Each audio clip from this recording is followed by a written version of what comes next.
on this corpse thing. You know, some of you dreaming about that weird picture I gave you, but some of you said you had a hard time sleeping. I get it. Today, we're going to shift gears literally into a metaphor that I'm going to share that has come out of life experience. Everything that we create, so our business, I'll explain it very briefly, it's called Giant. We've been around since 2002. We serve leaders around the world.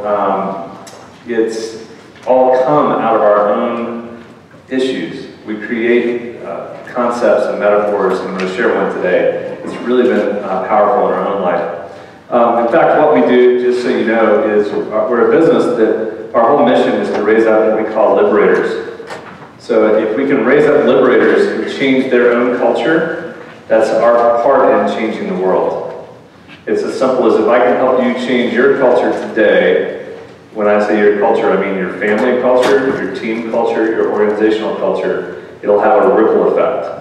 And we've been doing that. So we work in Ford Motor Company globally. We work with the British Foreign Office. We work in Romania, Moldova, just lots of different places. So today I'm going to share a concept called the 5 gears of connectivity.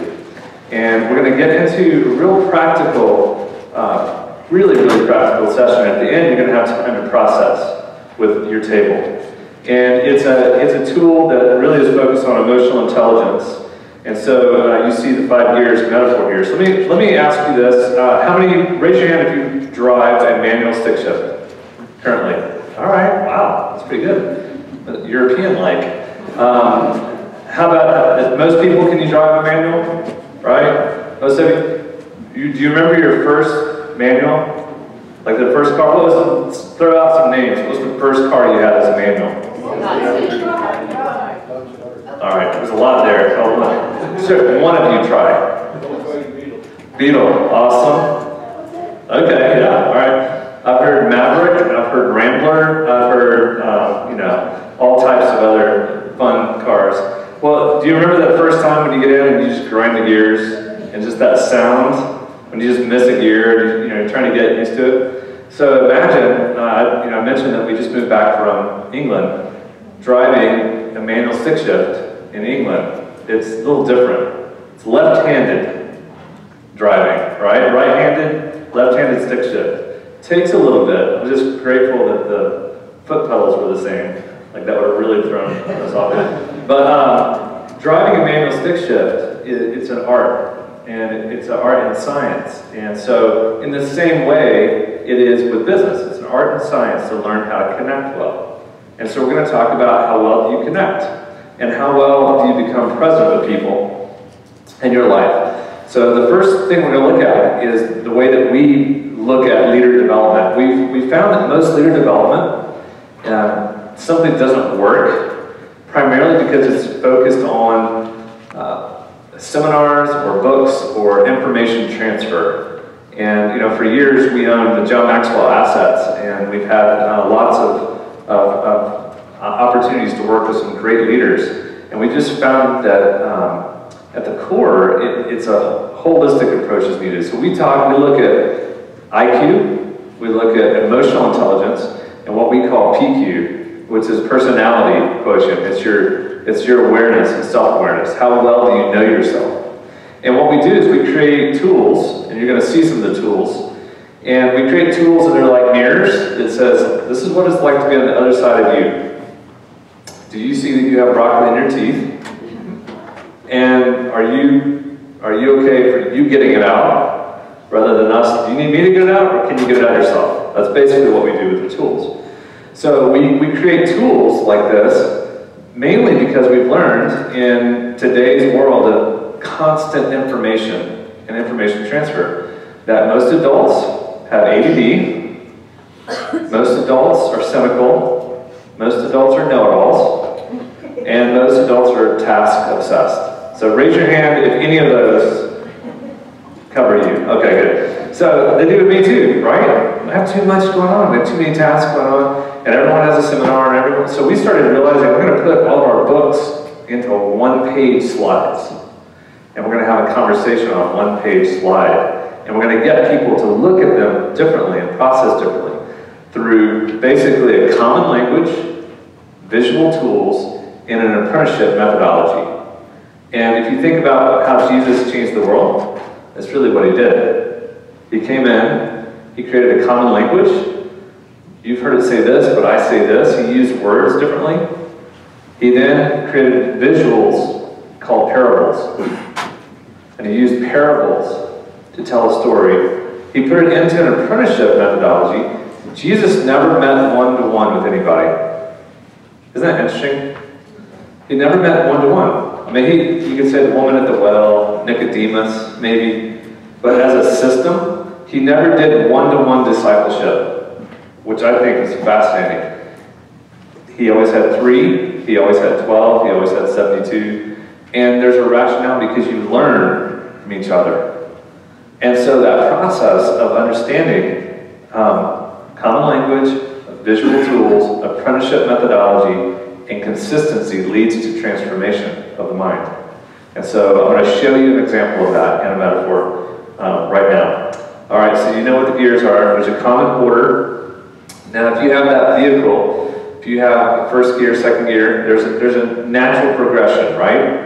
So you don't start out of your garage, or let's say you get on the street, you don't start in 4th gear. Like, it's almost impossible. Unless you're living on a really slanted hill, going down, and you rev it up to shift into 4th gear to start. That's right, it's almost impossible. There's a natural gear order that's meant. Well, the same gear order is meant and designed for us as humans, as people. And I'm going to give you the gear order. And I'm going to explain it to you. In fact, this is a sign language. So this one tool is a book. I've just finished the book. It comes out in September with Wiley. But this one tool is hopefully very memorable by the end of our time together. 5th gear, for those in the back, I'm not sure if you can see it or not, but we'll explain it. 5th gear is when you're in the zone. It's when you're working and you're so fixated and focused on the tasks that you just get in the zone and you look up and you're like, oh my goodness, it's 2 o'clock. Where did the time go? You were just in the flow and you're hyper-focused, and some of you do that really well, and some of you are going, I have no idea what you're talking about right now. I'm like, I've never been there. And certain personality types will do these better than others. 4th gear is multitasking. It's the zone where it's phone calls, emails, people walking in your office, interruptions. You're getting things done on a to-do list, but by the end of the day, you kind of go, did I do anything? Or was I just doing things, doing tasks? And that's where most of us live, in that task world. 3rd gear is social space. We had a little bit of that this morning, last night, around your table. Where are you from? Who are you? Well, it sure is nice weather coming. Have you seen that movie? You know, it's social etiquette, social conversations. It could be weekends. It could be 3rd gear can happen around the lunch room at work, or you go out with friends and just talk about general things. You can always shift into 4th gear in 3rd gear, but there's a natural setting at 3rd gear around being social. Some of you don't like social, and you don't like 3rd gear, by the way. We'll talk about that in a minute. 2nd gear is the connect space. It's connecting gear. It's the mode where you are one-to-one with someone, or maybe with your family. It's not dominated by technology. You're not distracted, but you're just really going deep. And for some of you, that happens all the time. But it's just those moments where you're like, oh, it was so good. I got to catch up with John. We just connected. Or your husband, spouse, you have a great conversation because you're both on the same page. That's 2nd gear. 1st gear is recharge mode. This is what you do to personally recharge. Some of you, it's devotion times, it's workout, it's a walk, it's an exercise, some of you, it's a movie. It just depends on who's who. It's what do you do to personally recharge your batteries? All right? So those are the 5 gears. Now, there is another gear called reverse. So I should call it 6 gears, but that would throw everybody off. So 5 gears plus reverse. Reverse is simply the act of backing up. It's being responsive. It's apologizing. So learning how to apologize. Some of you don't do that very well. It's just natural. I don't like to apologize. I don't want people to know it's not my fault. I didn't do anything wrong. And you have people in your life that have a hard time backing up. So imagine having a vehicle that has 5 gears, but no reverse. Like, you need to park very strategically if you have a car with 5 gears and no reverse, right? So you couldn't parallel park. There's all types of analogies there. So 5 gears plus reverse. Everyone got that? Okay. So what I'm doing now is I'm basically going to teach you the sign language. And when we do this correctly, when we go through the exercise, you're going to see very easily how you can start communicating by doing sign language. All right? So I'm going to practice with you guys. So let's just see how well you know it. I'm going to hold up fingers and you tell me what gear it is. Got it? All right, here we go.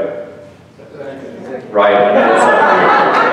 Let me reiterate that. I want you to tell me what the gear connect. All right? Task mode. Right? Focus.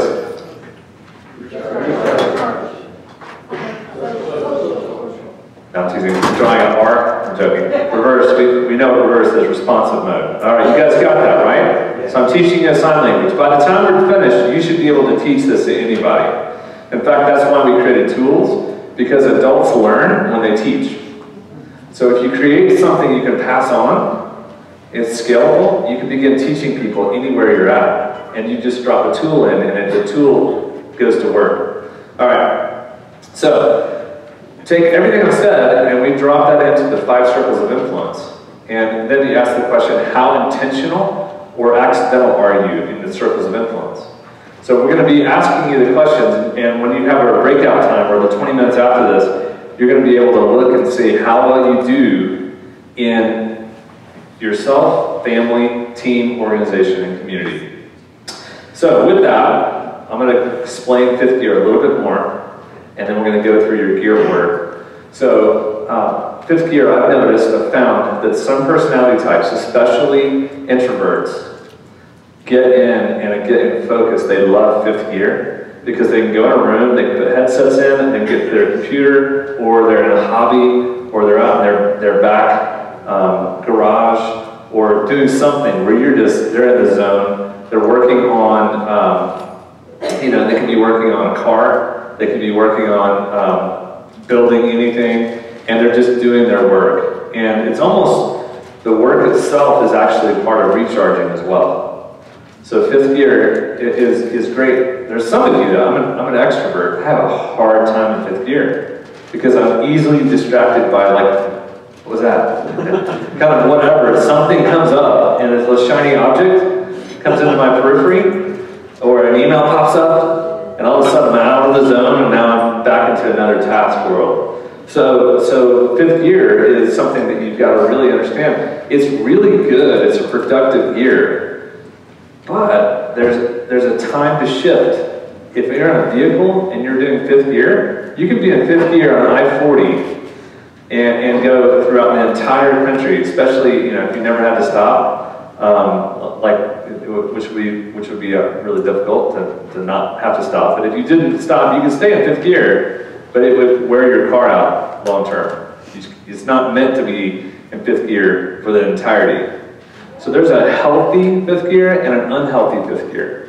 Because certain personality types like to stay in the zone, it almost excludes other people from being in the zone. And so there could be an unhealthy version of it. In a lot of business, workaholism is a tendency, it's 4th and 5th gear. And so there's a natural time to shift, all right?